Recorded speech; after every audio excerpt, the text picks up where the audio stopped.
We start with some pork belly, skin on of course. This came from my local grocery store.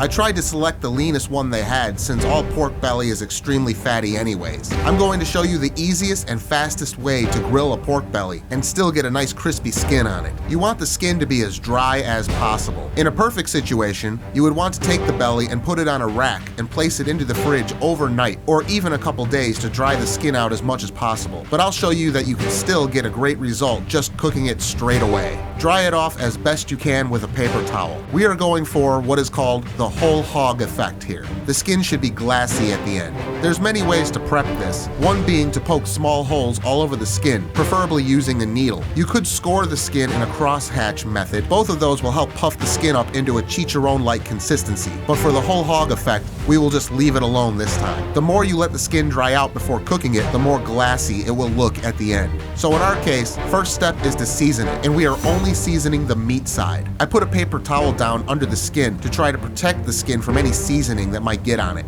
No need to really do any trimming on these, but there was a small piece of meat hanging off of it that will burn, so I just removed it. There also was a tiny piece of bone attached, so I trimmed that off too. Use whatever rub you want. I have an all-purpose barbecue rub here, and cover the meat completely. Make sure to get the sides. Don't go picking the belly up during this, or you might get seasoning under it which will get onto the skin. Having a paper towel under it allows you to turn it without having to pick it up. I almost forgot to season the ends of it. That would have been disappointing. Now let that rest while you get your coals going. I'm using jumbo lump hardwood charcoal here, and this is a Kettle style Weber grill. Been using this cheap thing for about 10 years and it still holds up.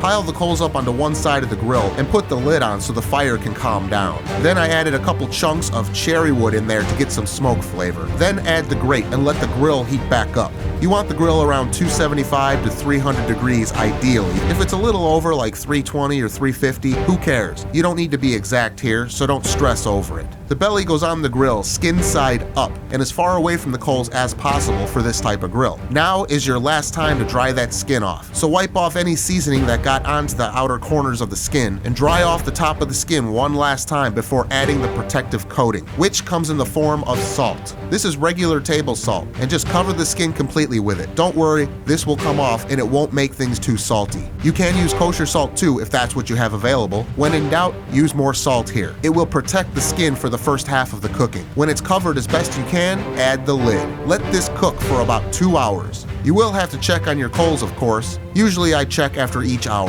After an hour, I checked and it looked like the salt crust was a bit weak in the middle, so I just added some more salt. If you're worried about wasting salt, just know that I used about 65 cents worth of salt doing this whole thing, FYI, about quarter of that box. So after 2 hours of the belly smoking, remove the salt crust. It should break off pretty easily. There was one spot that wanted to stick on me. I must not have completely dried the skin off in that one little spot, so there will be an imperfection here. Oh well, the rest cracked off with ease. Dust off any remaining salt that might be on the skin. Use this time to stir up the coals and add more if you think it needs it, because it will be cooking for another 2 hours approximately. The rest of the cooking will be skin side down in the same spot away from the coals.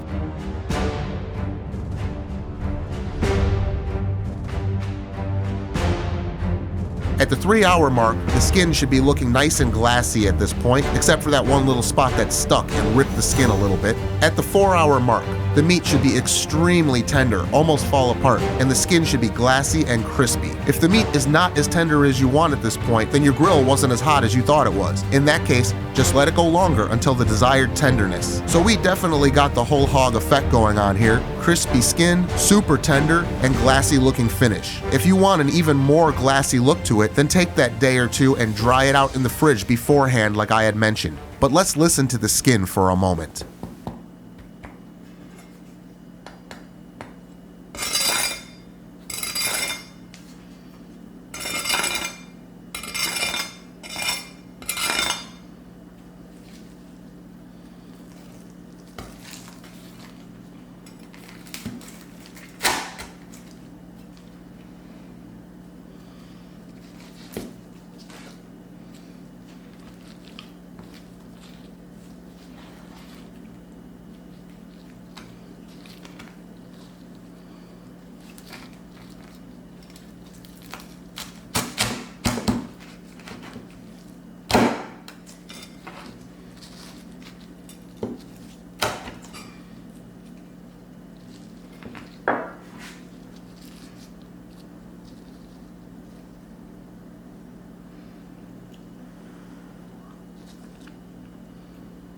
let that cool a minute.